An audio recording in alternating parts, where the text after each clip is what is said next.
I am convinced this weapon would have been way cooler if it came out today, because with the Incarnon tech and all that, I'm pretty sure they could have made it so that you can switch it on the fly. I'm of course talking about the Dark Split Sword. Now, if you don't know what the hell I'm on about, this weapon is both a heavy blade and a dual sword. It can equip both heavy blade and dual sword stances, and it's how you switch between the two modes. If you equip a heavy blade stance, it becomes a heavy blade. If you equip a dual sword stance, it becomes a dual sword. The stat screen is actually somewhat deceptive here because it only shows the stats for the heavy blade, which is worse because it trades crit chance for status. The Dark Split Sword is made by combining a dual scanner with a blueprint that you can get from the Tenno lab in your dojo, and it's not overly expensive, 20,000 credits. The previously mentioned dual scanner, a fully built Forma, 1200 Rapido, as well as 10 mutagen mass. So let us give it a shot, because this is actually a highly requested weapon, and see if it's any good.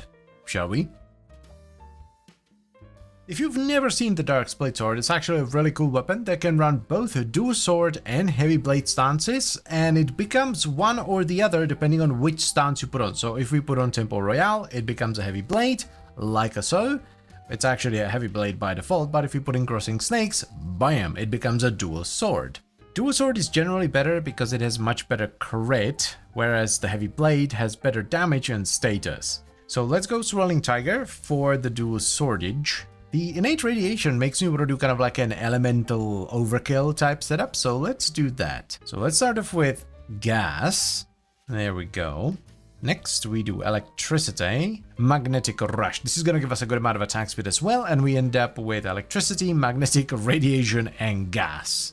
We're going to run melee overuse as our arcane, because it just makes sense with a setup like this. Blood rush for the critage. Let's run galvanized steel for the damage, and then I guess Melementalist? Galvanized Melementalist. Yeah, let's put a... Oh! I'm out of Forma. What the? Plum! Aha, we do have one in the foundry. Let's start building another one right away. Alright, let's try this again then. Let's put a V right here. Actually, no, let's put it up there. And you go there. That's much better. And let's slap in that Melementalist. Pretty standard influence stuff. You do have to bear in mind that we're missing our two most important single target components, that being Harold and Tenno guy. The single target is really bad on the heavy guys because they just have way too much armor, but that's gonna get fixed with Harold. Come here, boy. Generally, just heat alone is more than enough armor strip for a setup like this. Plus, we get the vital for the health damage as well. Yep. Very good indeed. That's actually a little bit better than expected even. I don't think this is it, my dudes and dudettes. We just don't have enough status. My influence keeps falling off and it feels pretty bad. Problem is, my dear people of the internet, I'm not liking any of the obvious fixes here, because we either have to take out gas and just do electricity and magnetic, which feels bad, or we have to take out magnetic and we lose magnetic and attack speed. Well, I suppose we could drop crit, which would be a very silly thing to do. Yeah, this ain't it, Chief. I've not had influence for like 10 solid seconds here. It feels very bad. There it is, finally. One thing I have noticed though is this combo has an awful, like the forward combo has an awful lot of lift, so maybe we could do afflictions instead. Firstly, blast. I want to switch the gas to blast. I think that's going to feel a lot better. Let's switch to afflictions here. There's a knockdown here. There's the lift that I was talking about. That has nothing, and wowee. Yeah, so there's an awful lot of stuff here. The Northern Coil one is actually very interesting. Full knockdown here. This is actually some top tier stuff. It kind of feels like the Saxum set, but it doesn't suck. I suppose I should elaborate on that because I can't imagine too many people use the Saxum set. It makes lifted enemies detonate on death, but it does like a pretty small amount of impact damage, so no one really uses it. This is such a unique feeling setup. I like it because like the first few swings barely do anything at all, but as soon as you lift them, all that status stack kills the enemy and then they detonate and kill everything around them. One thing I was concerned about with this setup is range, because we don't have reach or spring-loaded blade, we just have baseline range, but it feels fine. I think it's because of the blast. Oh damn, you don't like this at all, Violence, now do you? Wowee! Cool. I'm just gonna buy one Forma here because I'm really curious to see what this is gonna do with Tennokai, and we're gonna go with Opportunity's Reach for the extra range. Damn dude, this is just perfect. I've not been this happy with the setup for quite a while. Not gonna lie, I might actually get a Riven for this. This is so unique and it's right up my alley as well. Not a lot of people use the Dark Split Sword, so the disposition is pretty damn high. This is the curse of the YouTube man, I suppose. When I like a weapon and I sing it praises, people start using it in the disposition tanks. I guess I could start the video with one of them flash forward sections.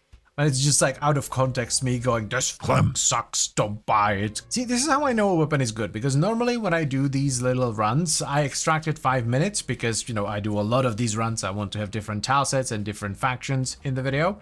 But it's been 8 minutes and I don't want to stop. I just want to keep hitting things. This is way too much fun. So here's what I ended up liking the most on the dual sword version of the Dark Split Sword. We run Swirling Tiger as our stance, which is a very fun stance indeed, but it also has an offload of knockdowns and lifts, so it works well with melee afflictions, our arcane of choice. And for our Tennokai trigger, we run Opportunity's Reach, just to get a longer trigger window, but to also get some extra range because we're not running Reach or Spring-Loaded Blade in our setup. For mods, we utilize Condition Overload for a ton of melee damage, Blood Rush and Galvanized Steel for a truck ton of crit, then we run Galvanized Elementalist for status damage and status chance, and we top it off with a ton of elemental shenanigans. We use Magnetic Rush for attack speed and magnetic damage, Voltaic Strike for electricity and status, and Volcanic Edge and Vicious Frost for blast and status. It is pretty important that you have some kind of armor strip somewhere though. It doesn't need to be full armor strip, but something like heat on a priming pad is definitely required. I use my priming Hound, Good Boy Harrow, that primes cold from Coolant Leak, as well as Impact, Puncture, Magnetic Heat, Radiation and Viral from its Batoten. I went into this expecting a relatively generic rainbow influence setup, but what I got instead was one of the most fun melee affliction setups that I've done to date.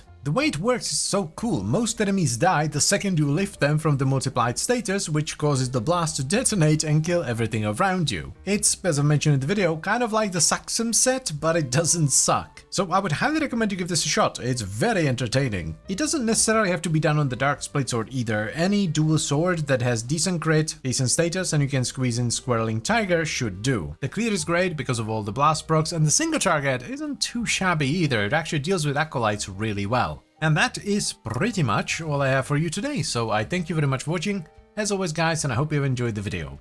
Then I would also like to extend a special thank you to all the channel members. Thank you very much guys, I really appreciate your support, it means a lot to me. And if there are any weapons you would like to see covered in the series, feel free to leave them as a suggestion in the comment section down below. And I'll see you next time. Bye bye.